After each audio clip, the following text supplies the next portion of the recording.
ইমাম বুখারী নামাজ পড়তেছেন, বিষাক্ত পোকা ওনার জুব্বার নিচে ঢুকে ওনাকে কামড় দিয়েছেন। দিতে দিতে 10টা কামড় দিয়েছেন। কয়টা?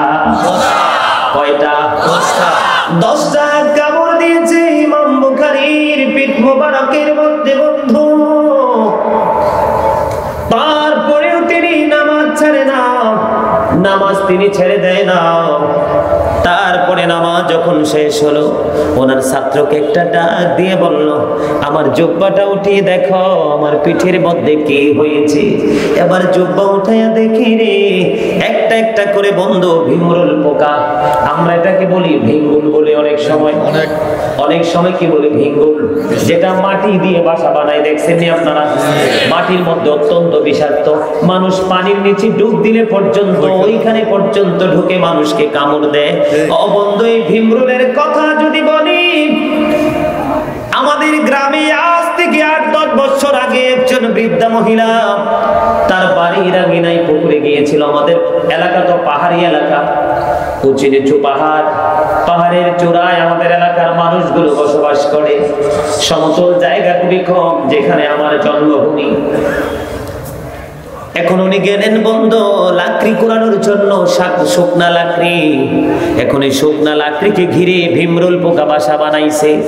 যখন টান দিয়েছে রে, ওখান থেকে বের হয়ে ওই বৃদ্ধ মহিলাকে এমন ভাবে সবল মেরেছিল, হসপিটালে এনে ট্রিটমেন্ট করার আগে এই ভিমরুল পোকার কামড়ের কারণে বৃদ্ধা মহিলা সঙ্গে সঙ্গে 2-3 ঘন্টার মধ্যে মারা গেছে।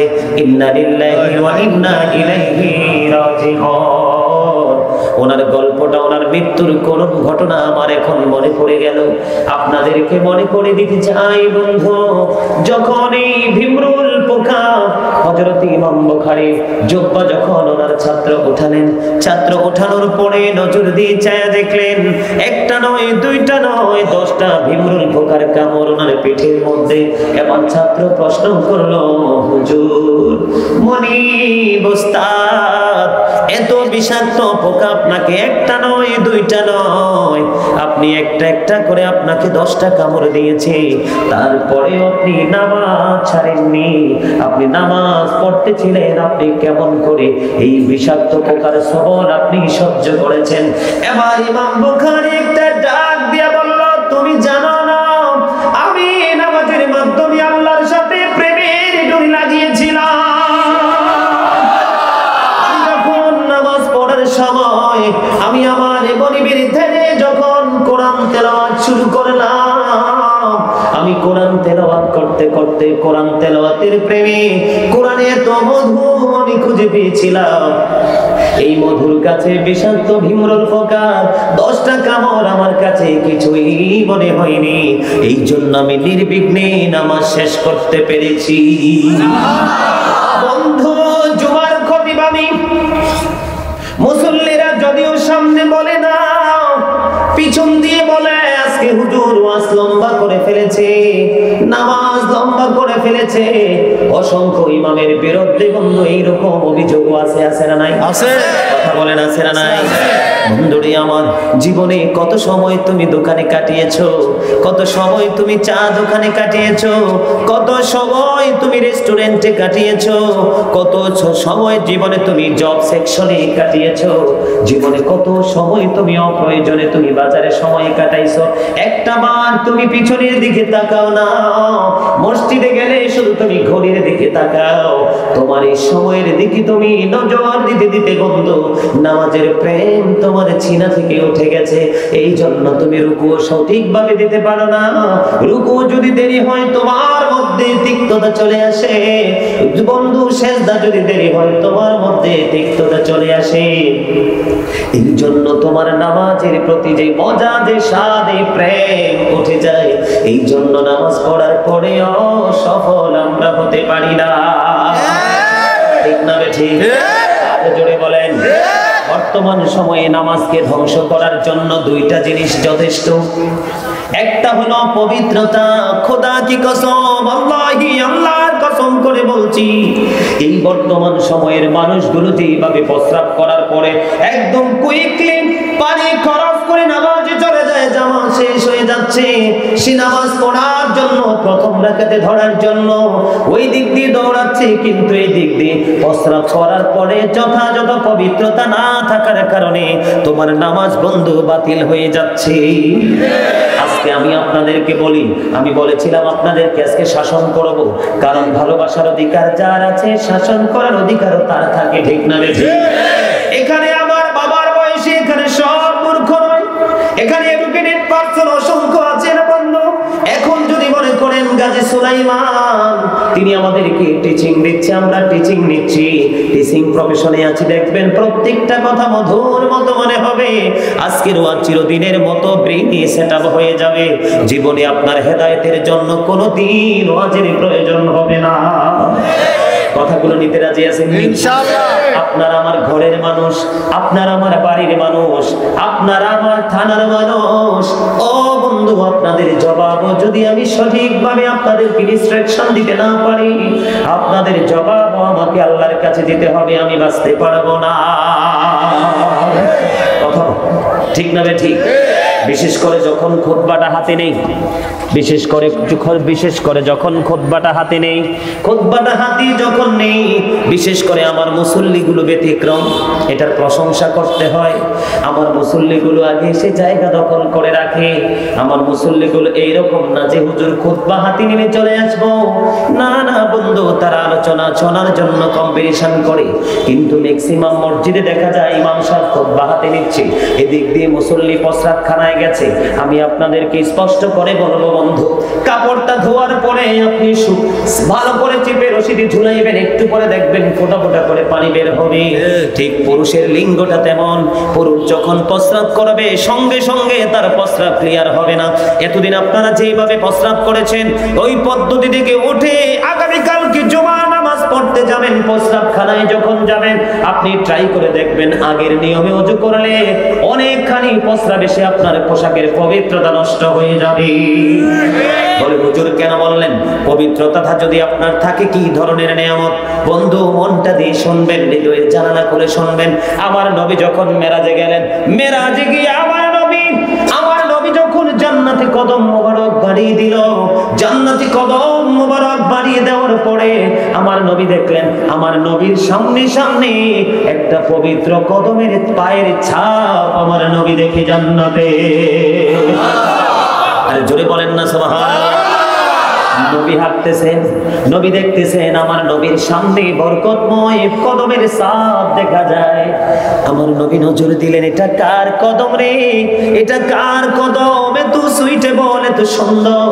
এবার আমার নবী নজর দিয়ে চাইয়া দেখলেন বন্ধু, এই কদমটা আর কারো নয়, এই কদমটা হলো হযরতে বেলালের কদমের ছাপ। আমার নবী যখন মেরাজে, বেলাল কিন্তু মরে নাই, বেলাল সশরীরে পৃথিবীর বুকে জিন্দা। এবার আমার নবী বেলালকে প্রশ্ন করলো, রে বেলাল, আমি নবী তোমার কাছ থেকে জানতে চাই তোমার জীবনে কি এমন আমল করেছো?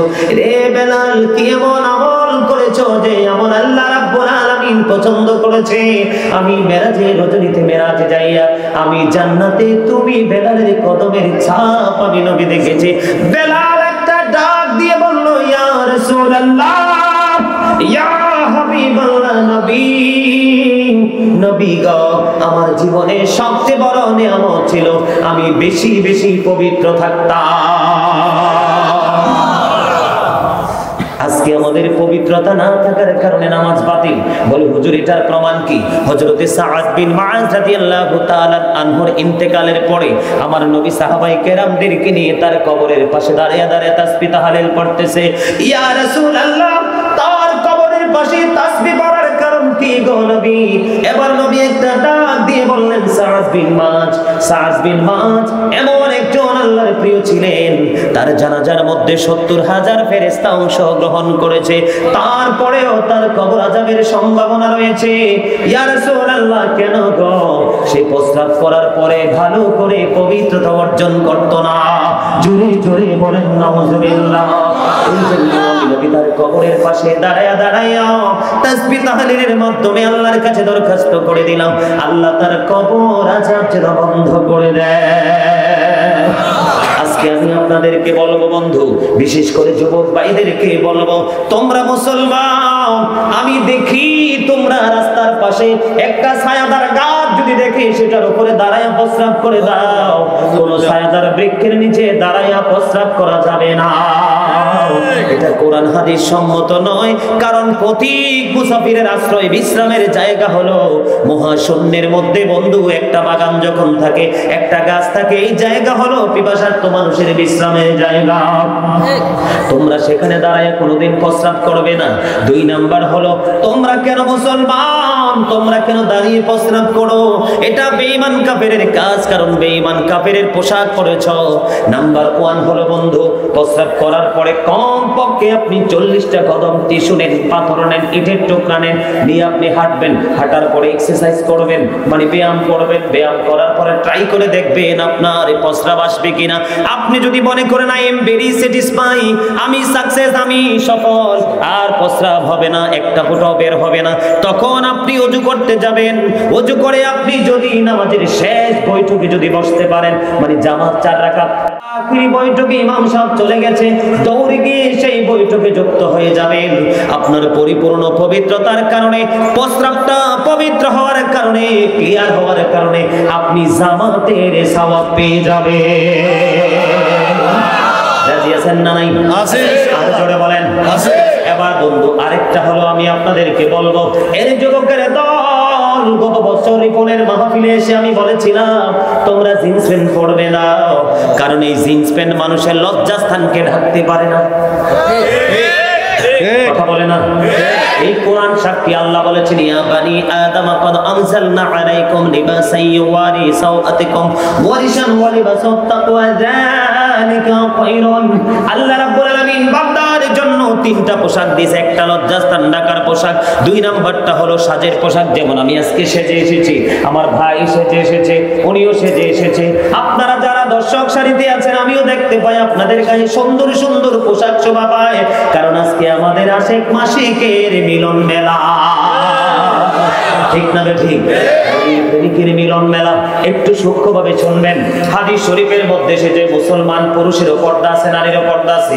সারা জীবন নারীর পর্দার ওয়াজ শুনেছেন, পুরুষের পর্দার ওয়াজ হলো বন্ধু, এই পুরুষের পোশাক উপর দিয়ে থাকবে নাভি বরাবর, নিচে দিয়ে থাকবে টাকনোর উপরে, এটা হলো মুসলমান পুরুষের পোশাকের পর্দা।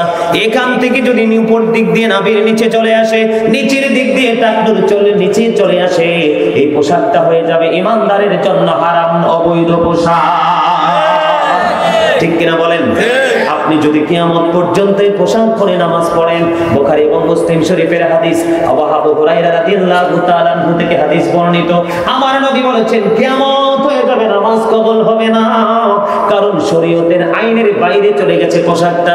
লুঙ্গি বলেন, প্যান্ট বলেন, ট্রাউজার বলেন, যেই কোনো কিছু বলেন, টাকনোর নিচে যাইতে পারবে না, নামাজের ক্ষেত্রে হোক বা নামাজের বাইরে হোক, এটা উপরে থাকতে হবে। বুখারী শরীফের হাদিস থেকে প্রমাণ, এই পোশাক পরে তো মানুষগুলোর সাথে আল্লাহ কিয়ামতের দিন কথা বলবে না, আর জাহান্নাম তাদের জন্য অপেক্ষমান। জোরে জোরে নাউজুবিল্লাহ।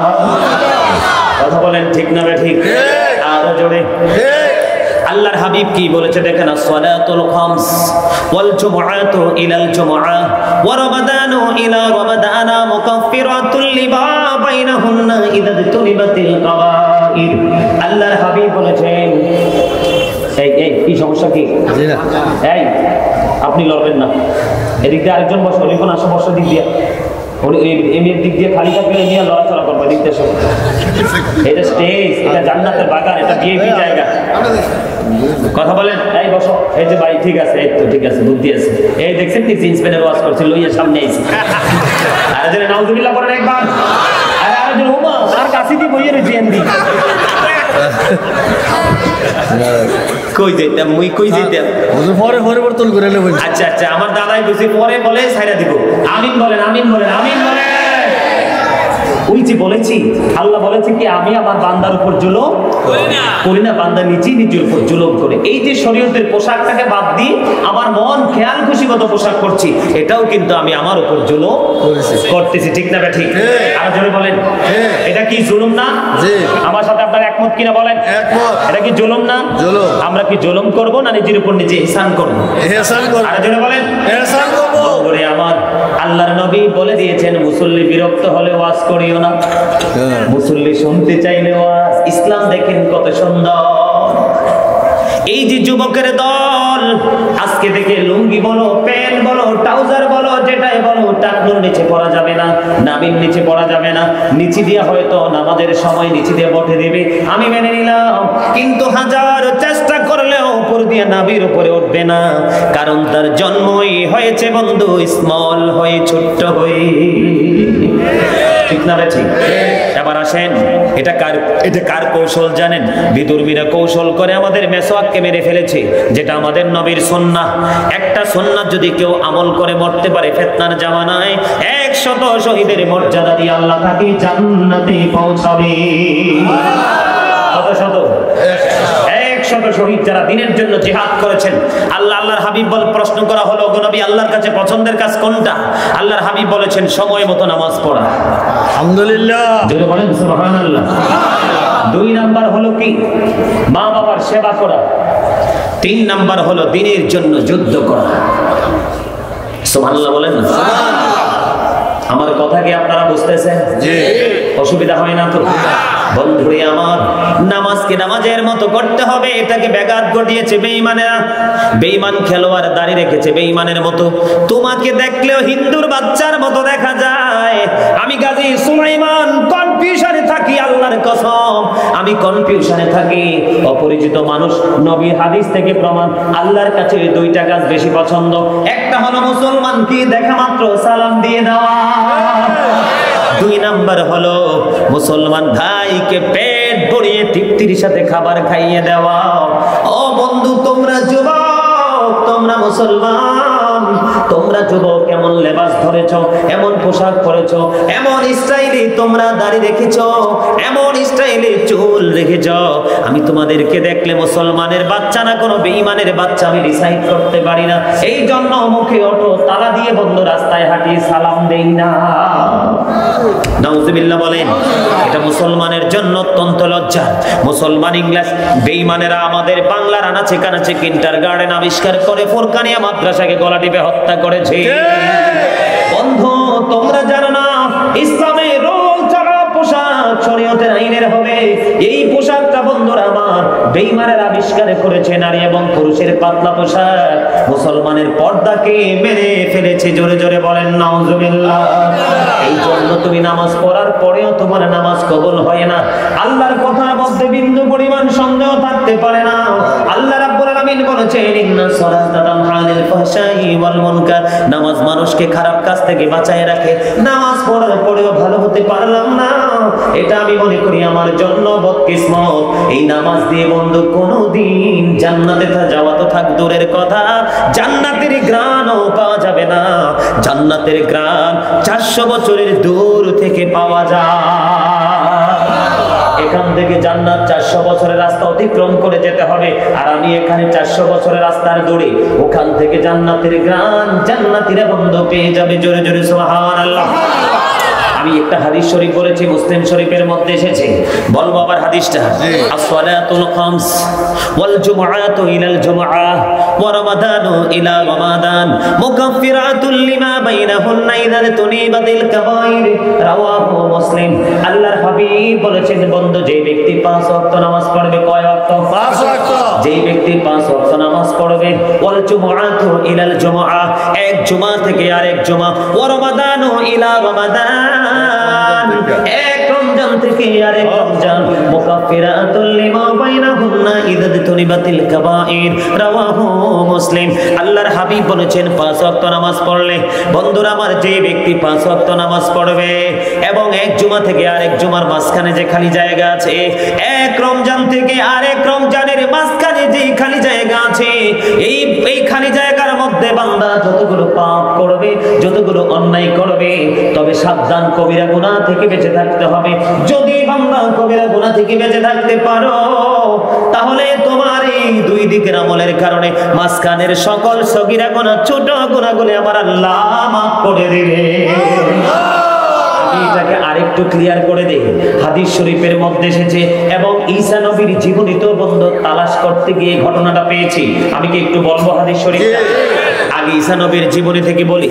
ঈসা নবী রাস্তা দিয়ে হাঁটে, হঠাৎ করে নজর দিয়ে চাইয়া দেখলেন একটা পাখি তার শরীরটাকে ধুলাবালির মধ্যে আবৃত করে নোংরা করে ফেলেছে।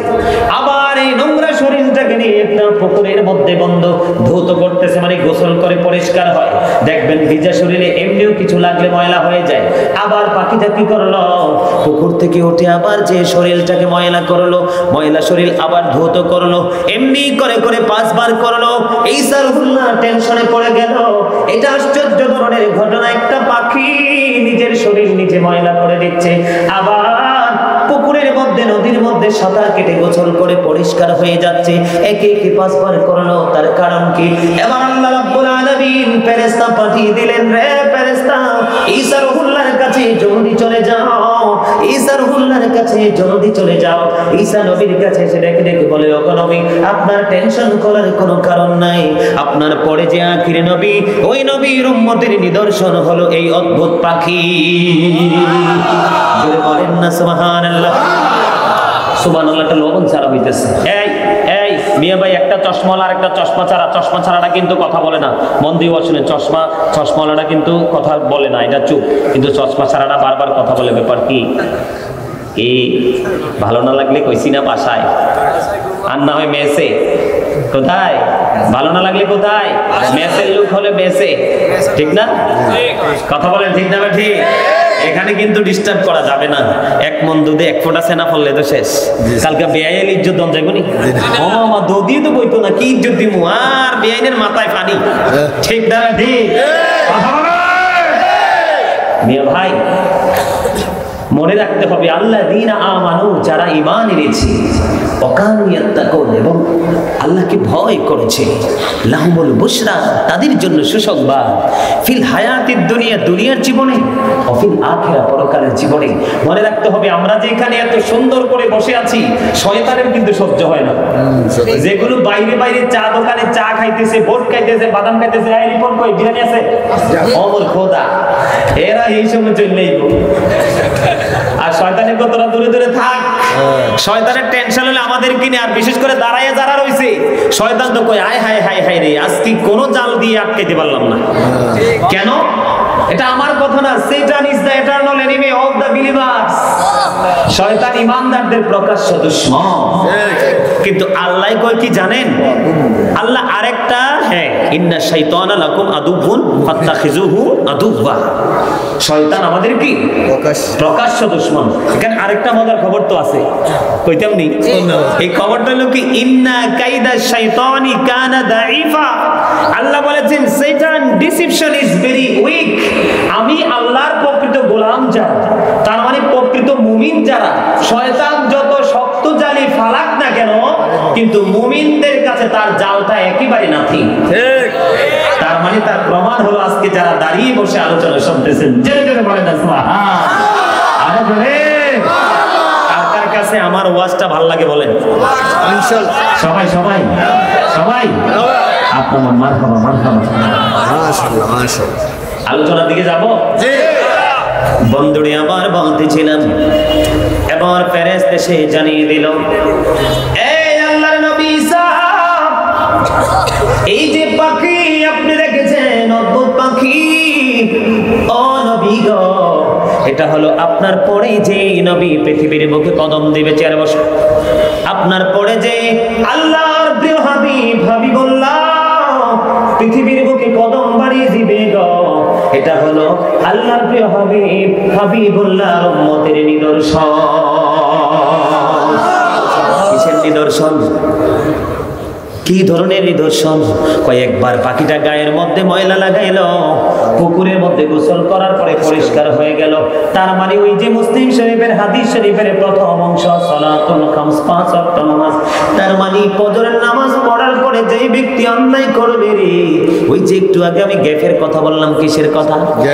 গ্যাপ আসেনি, ফজরের পরে জোহর পর্যন্ত গ্যাপ আসেনি, কথা বলেন না কেন? আছে আছে। জোহরের পরে আসর, আসরের পরে মাগরিব, মাগরিবের পরে ঈশা, ঈশার পরে ঘুম, ঠিক কিনা? এই যে গ্যাপ যে সময় আছে রে, মানুষ কিন্তু শয়তানের ধোঁকায় পড়ে পাপ করবে। কি করবে? ওগো নবী, আখির নবীর উম্মত যখন তারা অপরাধ করবে, অন্যায় করবে গো, যখন তারা অপরাধ করবে 5 ওয়াক্ত নামাজ পড়বার, যেমন ফজর থেকে জোহর, মাঝখানের সময় জোহর থেকে আসর, মাঝখানের সময় আসর থেকে মাগরিব, মাঝখানের সময় মাগরিব থেকে ঈশা, বন্ধু এই মাঝখানে যত পাপ করবে যদি তার দ্বারা কোনো কবিরা গুনাহ না হয় কি হয়? আকবারুল কাবায়ের মানে বড় গুনাহ। কি গুনাহ? কথা বলেন না কেন? যেমন কাউকে গালি দিলাম কবিরা গুনাহ, কারো গীবত করলাম কবিরা গুনাহ, ঠিক কিনা বেটি?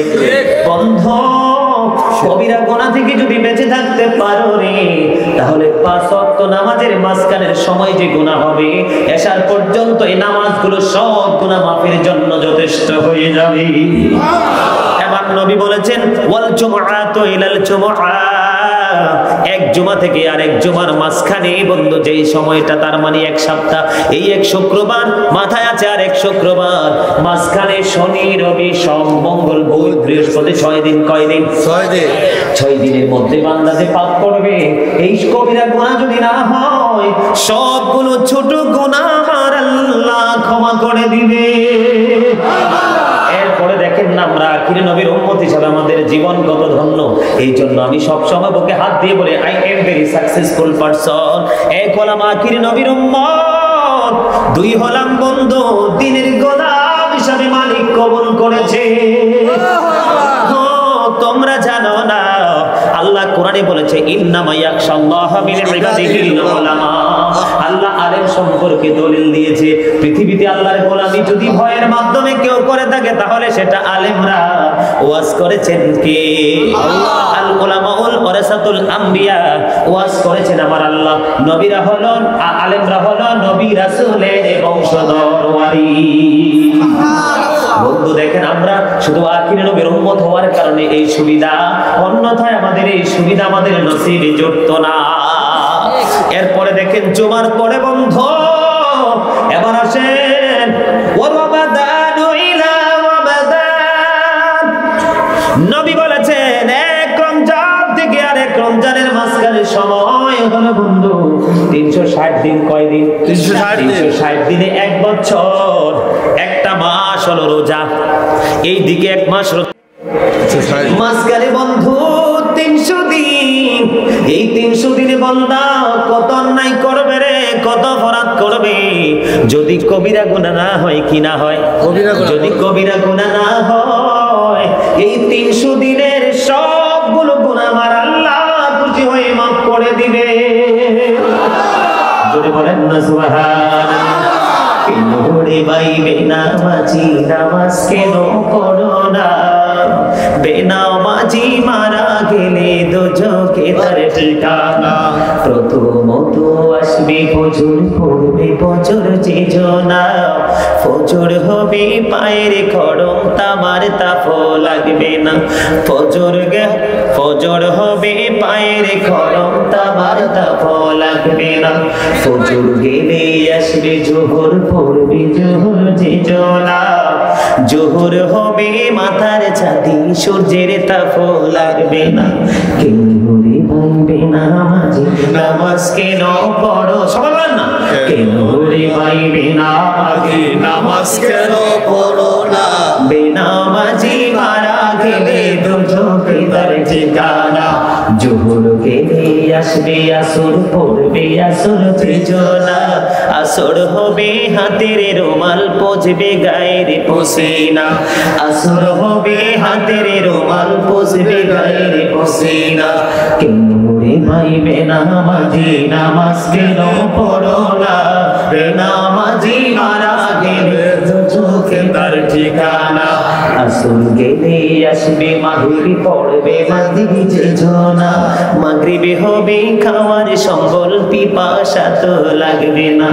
মাগরিবে হবে খাওয়ার সম্বল, পিপাসা তো লাগবে না। কেনরে ভাইবে নামাজি নামাজ কেন পড়ো না? বেনামাজি মারা গেলে দোজখে তার ঠিকানা। মাগরিবে গেলে আসবে ঈশা, পড়বে ঈশা যে জনা, ঈশা হবে হাতের বাতি, অন্ধকারও থাকবে না।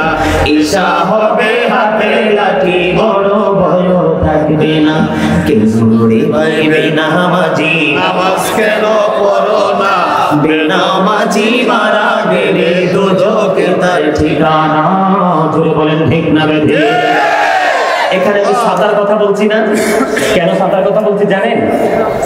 এখন কিন্তু পৃথিবী থেকে সূর্যটা 9,13,00,000 মাইল দূরে। কত মাইল? 9,13,00,000। আমার ওয়াজ কিন্তু সেদিকে না, যেহেতু ছাতাকে যুক্ত করেছি এই জন্য আপনাদেরকে ভেঙে দেওয়ার জন্য বলছি। এই পৃথিবী থেকে বর্তমানে সূর্য 9,13,00,000 মাইল দূরে, চাঁদ মাত্র 1,40,000 মাইল দূরে। সূর্যের আলো পৃথিবীতে আসতে সময় লাগে মাত্র 8 মিনিট 20 সেকেন্ড। প্রতি সেকেন্ডে 1,86,000 মাইল বেগে পৃথিবীর দিকে ছুটে আসে। এই সূর্য কিয়ামতের দিন মাত্র সোয়া হাত উপরে থাকবে বান্দার। বান্দা ঘামে দুর্গন্ধে একেবারে ঘামের মধ্যে ডুবে থাকবে। ওই যে ফার্স্ট টাইমে বলেছি লা ইয়ামুতু, মরার সুযোগ নাই, ফিহা ওয়ালা ইয়াহইয়া, বাঁচার সুযোগ নাই, ওয়ামা মান হাবি গায়বিন, পালাইবার সুযোগ নাই। এইজন্য যে ব্যক্তি জোহরের নামাজ যথাযথভাবে পড়তে পারবে তাকে আর সেই ভয় তার মধ্যে থাকবে না। জোরে বলেন না সুবহানাল্লাহ, জোরে বলেন না সুবহানাল্লাহ। বন্ধুরে আমার বলতেছিলাম, তাহলে এখান থেকে কি বোঝা যায়? বন্ধু নবী, হাদিস শরীফের মধ্যে এসেছে এই ঈসা নবীর জীবনের সাথে আজকে আসার সময় হাদিস শরীফটা দেখেছি, নবী জানিয়ে দিয়েছে কারো বাড়ির আঙ্গিনায় যদি 5টা কি থাকে, কারো বাড়ির আঙ্গিনায় যদি কারো একটা পুকুর থাকে রে, এই পুকুরে যদি দৈনিক কেউ 5 বার ডুবতে 5 বার গোসল করে, যেমনি ভাবে তার শরীরের মধ্যে দুর্গন্ধ কোনো ময়লা থাকবে না, আল্লাহর হাবিব বলেছে তেমনি কেউ যদি 5 ওয়াক্ত নামাজ যথাযথভাবে পড়তে পারে রে, তার আমল নামায় তেমনি ভাবে কোনো গুনাহ থাকবে না। জোরে বলেন না সুবহানাল্লাহ। আপনার খবর পায়া খুশি না বেজার? খুশি। এখানে আরেকটা মজার খবর আছে, আমাদের দেশে কিন্তু আটকা মুসল্লি আছে। আটকা হঠাৎ আবার আমাদের দেশে রমজান আলীও আছে। আছে না নাই? কি আলী? রমজান আলী। রোজা আইলে গো দুনিয়ার সব মুসল্লি ফেল করে এর কাছে, কিন্তু রমজানের রহমতে 10 দিন পরে খুঁজাও পাওয়া যায় না। ও বন্ধু, কমিটির লোক সভাপতি খুঁজে রে, ইমাম সাহেব কত কষ্ট করে তারাবি পড়াইলো, খতিব সাহেব কত কষ্ট করে সে জুমা পড়াইলো, মাঝে মাঝে দোয়াতে অংশগ্রহণ করলো, হাদিয়া একটু সম্মানে যদি ভালোভাবে নেই দেই, ইমাম সাহেব কিচ্ছু বলবে না, কিন্তু মনের গড়ে খুব কষ্ট লাগবে, আছে না নাই? কিন্তু ওই যে হাদিয়ার জন্য নামটা লিখবে লোকটারে খুঁজে পায় না, উদাও হয়ে গেছে, আছে না নাই? কথা বলে না। আমাদের দেশে আরেকটা পার্টি আছে, সেই পার্টির নাম হলো শুকুর পার্টি। কি পার্টি? শুকুর পার্টি। আর কি শুকুর পার্টি বুঝেন নাই? জুমার দিন আইলে বন্ধুরে বেহুশ হয়ে যায়, ফজর পড়লে জোহর পড়ে না, জোহর পড়লে আসর পড়ে না। নবী বলেছেন মান তারাকা সালাতাল আসরি ফাকাদ হাবিতা আমালুহু। ঠিক, জি সালাম। নবী বলেছেন যে ব্যক্তি আসরের নামাজ ছেড়ে দিল তার সব আমল ধ্বংস হয়ে গেল। এই নিয়ে একটু মন দিয়ে শুনেন। হাসে আরেকজনে হাসে, মুই কেমনে বুঝাইতাম? এই নবী বলেছে তোমরা পরকাল সম্পর্কে যদি জানতে, হাসতে খুবই অল্প, কাঁদতে খুবই বেশি। কবর সম্পর্কে, আলামী বর্জকি জীবন সম্পর্কে যদি মানুষ জানতো, তাহলে কখনোই কোনো পুরুষ স্ত্রীকে নিয়ে বিছানায় মজা না করে তারা গহীন জঙ্গলে আল্লাহর গোলামিতে নিয়োজিত হয়ে যেত। আরে মিয়া কিভাবে সহ্য করবেন? এই পৃথিবীর 1000 দিনের চাইতে বড় হবে হাসরের একটা দিন। ঠিক। আজরাইলকে যে চতুর্থ আসমান মতান্তরে সপ্তম আসমানের উপরে আজরাইলকে আল্লাহ রাব্বুল আলামিন যে রশি দিয়ে বাইন্ধা রাখছে, 70টা রশি দিয়ে আটকায় রাখছে, এক একটা রশির দৈর্ঘ্য প্রায় 1000 বছরের রাস্তা। সুবহানাল্লাহ। নবীর বুকের উপরে এমনি আজরাইল যখন হাতটা রাখলো, আজরাইল নবী ডাক দিয়ে কয় আজরাইল রে আমার বুকের উপরে কি রাখছো? কয় নবী আপনার একটা, আমার হাতের একটা আঙ্গুল রাখছি।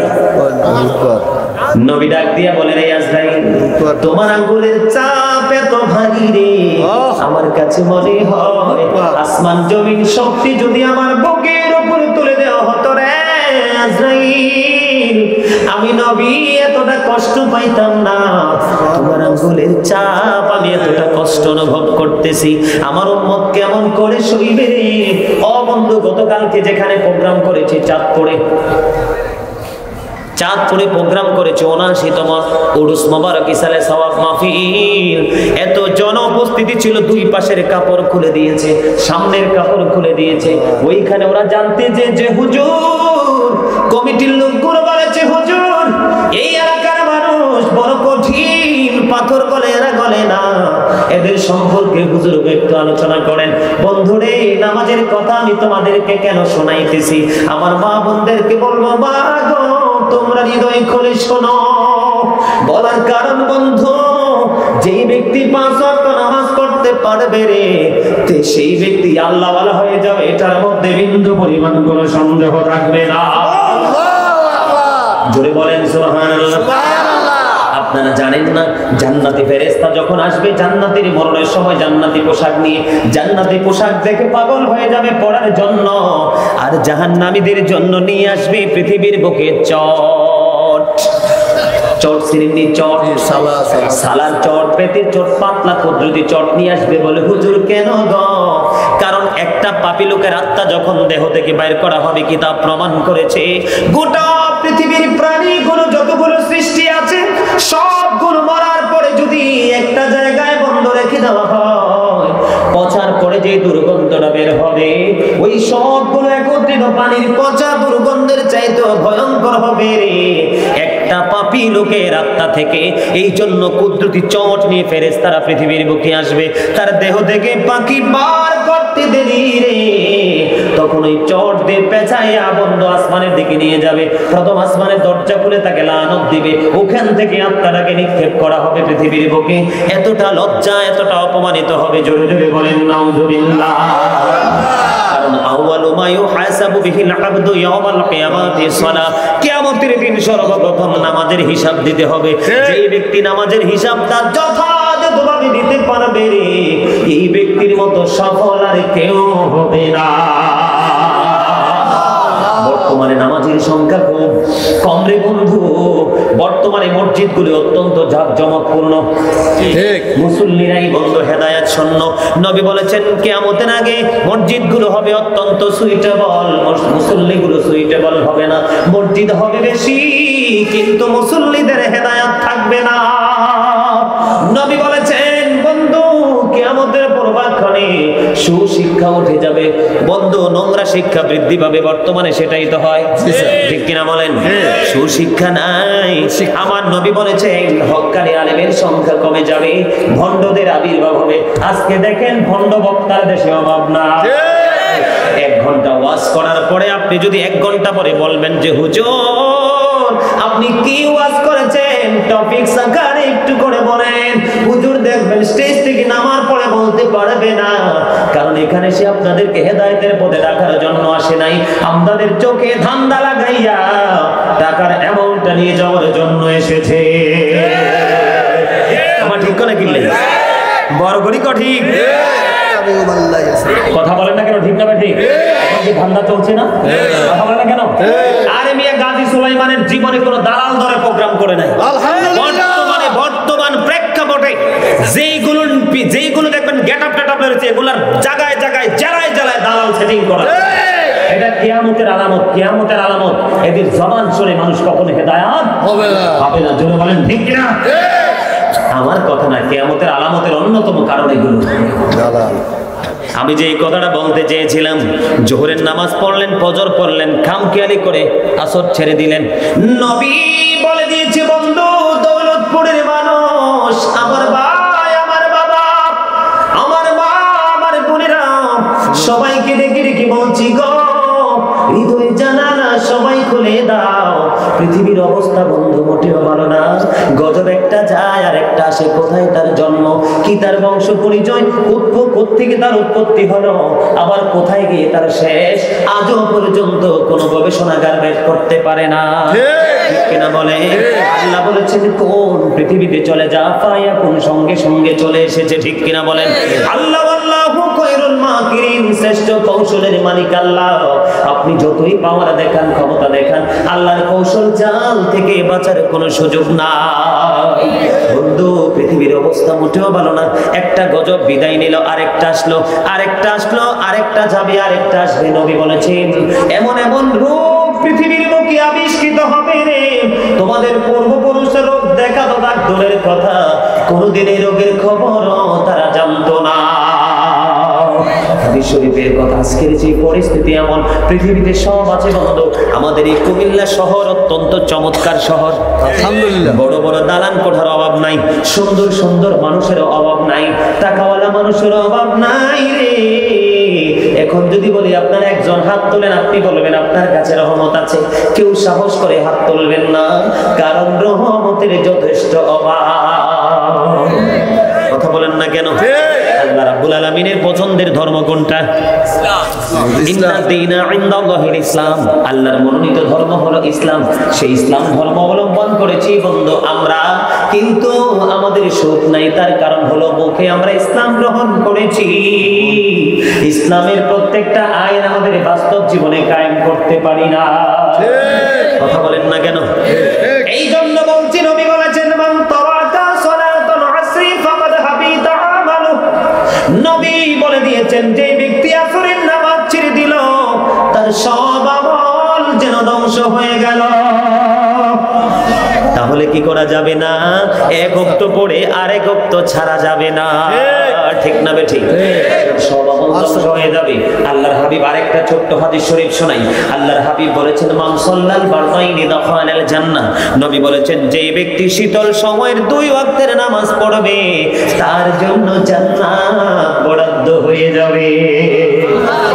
সেই ব্যক্তি জান্নাতে প্রবেশ করবে। ওয়াজ কার? আল্লাহ, নবীর। নবী হাদিস শরীফ কে বলেছেন? জি, নবীজি। কি? মান সাল্লাল বারদাইনি দাখালাল জান্নাহ। যে ব্যক্তি শীতল সময়ের 2 ওয়াক্ত নামাজ বন্ধু যথাযথভাবে পড়বে রে, তার জন্য জান্নাত বরাদ্দ হয়ে যাবে। এখন আপনারা আমাকে প্রশ্ন করেন না কেন? বল হুজুর শীতল সময় তো বুঝি নাই, বুঝেননি? শীতকাল, ঠান্ডা। শীতের সময় কে বুঝতে পারছেন? ও বন্ধু তোমরা বুঝো না হাদিস শরীফের মূল ভাষা। শীতল সময় মানে ঠান্ডা সময়। কি সময়? আসরের সময়টা কিন্তু অত্যন্ত শীতল সময়, ঠিক না বেটি? অত্যন্ত সুইট একটা সময়, মিষ্টি সময় আসরের টাইমটা। এই সময়টা অত্যন্ত চমৎকার ঠান্ডা সময়। আরেকটা সময় হলো বন্ধু সুবহে সাদেকের সময়। এই 2টা সময়ের নামাজ কন্টিনিউ যে ব্যক্তি প্রতিনিয়ত পড়বে, তার জন্য জান্নাত আমার আল্লাহ বরাদ্দ করে রেখেছে।